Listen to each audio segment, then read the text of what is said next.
अस्सलाम अलैकुम नाजरीन। ड्रामा सीरियल ए इश्क जुनून में आज की किस्त आपको हैरत में डाल देगी। एक ऐसा इंकिशाफ होने वाला है जो पूरे खानदान को हिलाकर रख देगा। अली नवाज भाई की प्रॉपर्टी का 80% हिस्सा उनके बेटे राहम अली नवाज के नाम कर दिया गया है।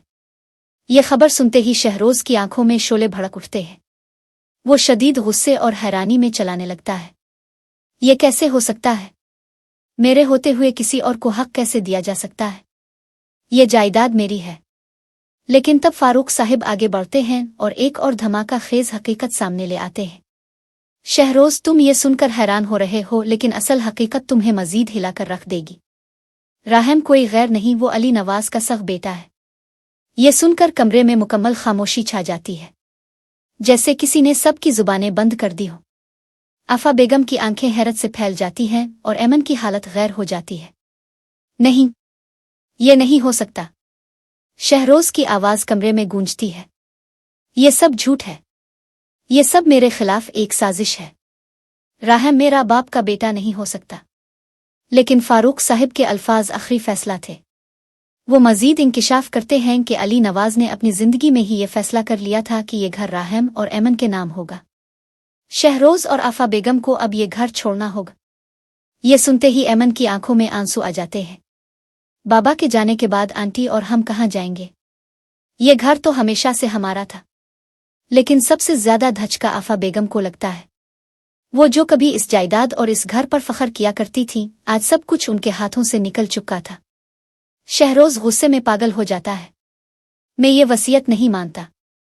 मैं अपने हक के लिए लड़ूंगा। वो आगे बढ़ता है, राहम का गिरेबान पकड़ लेता है, लेकिन इसी वक्त दरवाजे पर पुलिस पहुंच जाती है। ये सब वसीयत में पहले से लिखा जा चुका था। शहरोज को इसके किए की सजा मिलनी थी। पुलिस को देखकर शहरोज के चेहरे का रंग फक हो जाता है।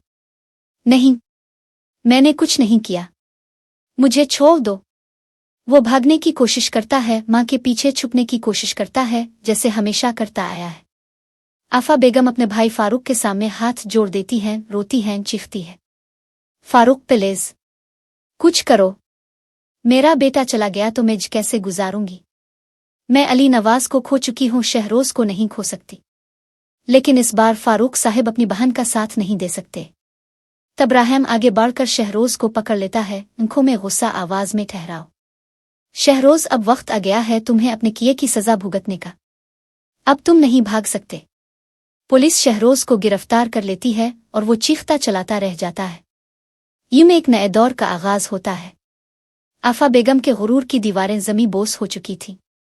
शहरोज के तकब्बुर का ताज गिर चुका था और राहम, जो हमेशा अपने सच के लिए लड़ा, अब हकदार साबित हो चुका था। क्या शहरोज को इसके किए की सजा मिलेगी? आफा बेगम का अंजाम क्या होगा? जानने के लिए देखते रहिए ए इश्क जुनून। अगर आप हमारे चैनल पर नए हैं तो सब्सक्राइब करना मत भूलिएगा। शुक्रिया।